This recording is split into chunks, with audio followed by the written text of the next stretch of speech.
just like a miracle, the day we finally met again has arrived.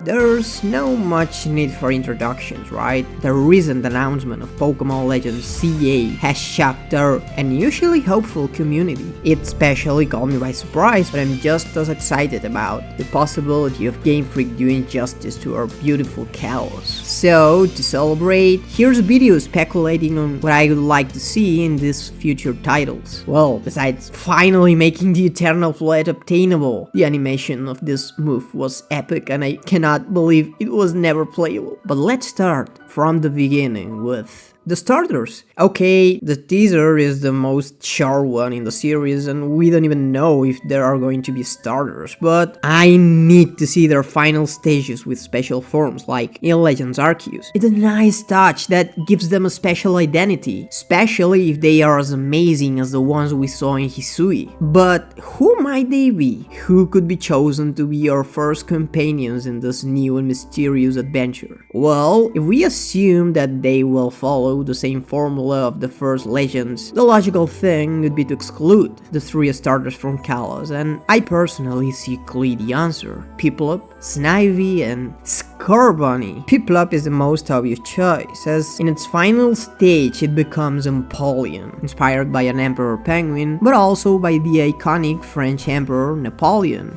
This inspiration could be made much more evident in this new form, in a case very similar to Typhlosion, which was always somewhat based on a shogun, but which in its Hisuian form greatly reinforces its influence on Japanese culture. Snivy becomes superior, based on Lady Oscar of the Rose of Versailles, a classic shoujo that tells the story of the nobility who witnessed the transformations that came with the French Revolution. It fits perfectly with the context of Lumiou's city urban development and the social transformations that would come with it, especially seeing how the work broke the mold when it came out almost 50 years ago. Wow. Finally, you might think Scorbunny is a weird choice, but there's no really another fire starter that fits the bill, aside from Torchic, as the rooster is the most symbolic animal of France. But I think that with the bunny we have a much more interesting option. Obviously, France is a strong soccer nation, but I want to go beyond the sport concept of the Pokemon and focus on the race in its name. As a Pokemon that is notable for the sheer power and endurance of its legs, on which it bases its battle style, the Colossian form of its final stage could use those same skills to have cycling as its basis, in a form that honors the legendary Tour de France. The fact that Kalos has the most amazing cycling theme in the series is a bonus point, by the way. Let's hope we can listen to it again as we go throughout the great Lumiou city, which looks like it's going to completely steal the spotlight in the game. To be more specific, the limited content we have seen in the teaser talks about its urban development plan, the dream of developing a city that symbolizes a beautiful coexistence between Pokemon and humans. It's a very interesting theme that at first glance points to a game that will be quite experimental and far from the classic formula. Speaking of which, one of my biggest wishes for this game is for it not to be afraid to experiment, to not just repeat the structure of Legends Arceus. Obviously, given the theme, an open world would not make any sense, but I also don't think there is room for the rest of mechanics that made the title unique. I really wish for this game to offer its own approach to the Pokemon world, one totally unlike anything we've seen, just as it seems likely with a premise as distinct as the city development. Something I always wished for a future game, and in which the series still falls short for me, is the possibility to choose our own form of the Pokemon world. We know that trainers are just another piece of the puzzle. There are vocations, talents, and dreams of all kinds, and considering this context of a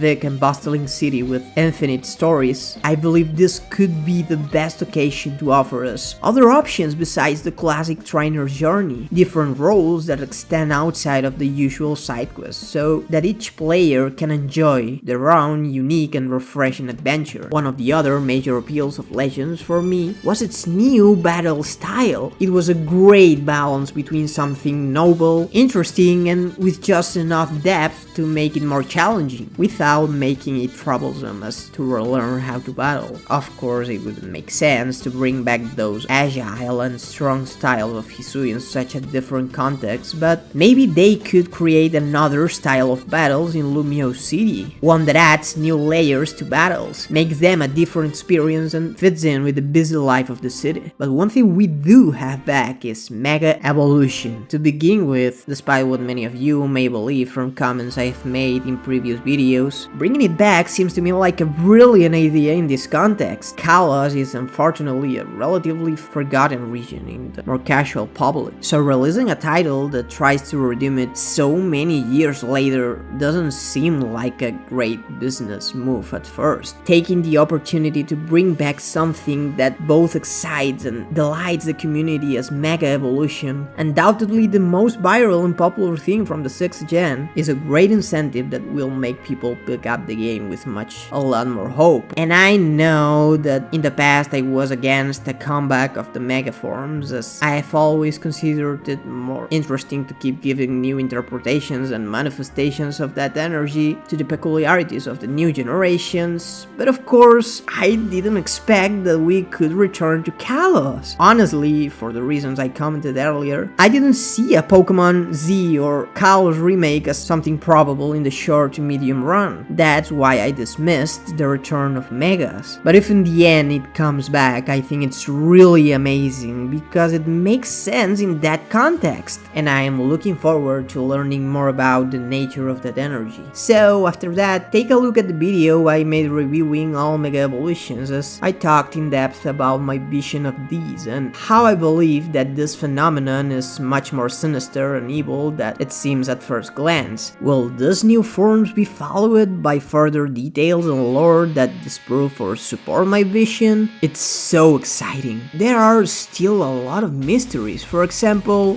what time era we will actually experience in this new release of Legends. Everyone assumed that this line was going to be about traveling to the past and incarnating myths and legends of different regions, and I already made a video taking into account the possibility that we could visit a remote future to close the temporal cycle of this generation. I was convinced it was going to be in Johto, so I didn't get the region right, but there's definitely futuristic and almost utopian vibes in the trailer's concept of the city. However, it begins, by contrast, with shots that seem to go back a century or so, giving us a blend that may suggest that there is something weird about all this. I think there is a chance that they could do something that goes far beyond my futuristic fantasies, like seeing different time periods in the same game. I know that it sounds like the typical crazy idea that Pokemon would never do, but maybe in this context it's not entirely impossible. We cannot ignore the elephant in the room, the game's title's connection to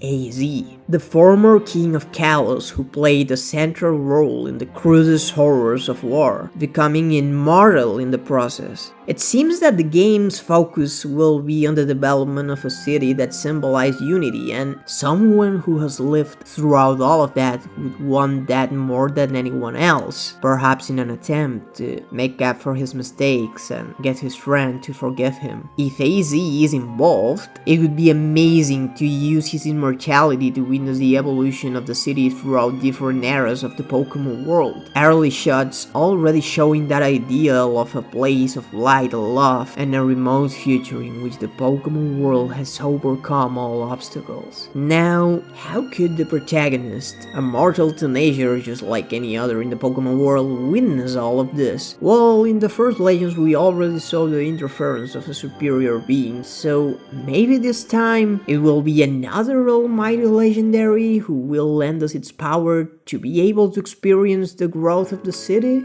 Another big issue that I believe they must address with this title to the Justice of Kalos is to solve its mysteries and generally expand and give love to all the topics that were left unfinished in the 6th generation. This hypothetical time jumps to the past and future could lead to many interesting stories. For example, what really happened to Lysander after X and Y? Although it's implied that he died, this is not confirmed, so there are other possibilities. When the player foils his plans by catching the legendary, which was the main energy supply for the ultimate weapon, it loses almost all of its power, but a small remnant is left, which is what Lysander fires at himself with the intention of either becoming immortal or killing himself, taking everyone with him along the way. It seems unlikely that he got away with it, but we simply cannot be 100% sure. In fact, the protagonist managed to escape, so perhaps the shot was even less powerful than he intended and he managed to survive somehow. The story is just so inconclusive that we cannot be 100% sure that his ambitions have come to an end. Guten, a maniac who acquired immortality centuries ago and has been in the shadows ever since, waiting for his time to return, serve as a good antagonist? What about the mysterious Kalos power plants or the ghostly distant village, inaccessible with all the bad blood in the world? That mysterious girl appeared precisely in Lumio City. Will we hear more from her? I don't know what stories and characters we will meet, but I hope they will be able to conquer our hearts and be great pieces of the beautiful mosaic that Pokemon is. If you like a video like this with the things I don't want to see, leave a like to let me know and I will be back with that soon. Don't forget to follow me on social media to see all the Pokemon art I'm doing lately, and if you still want more, you can check out the on-screen video about a ranking ordering the Pokemon protagonist from weakest to strongest. Be nice!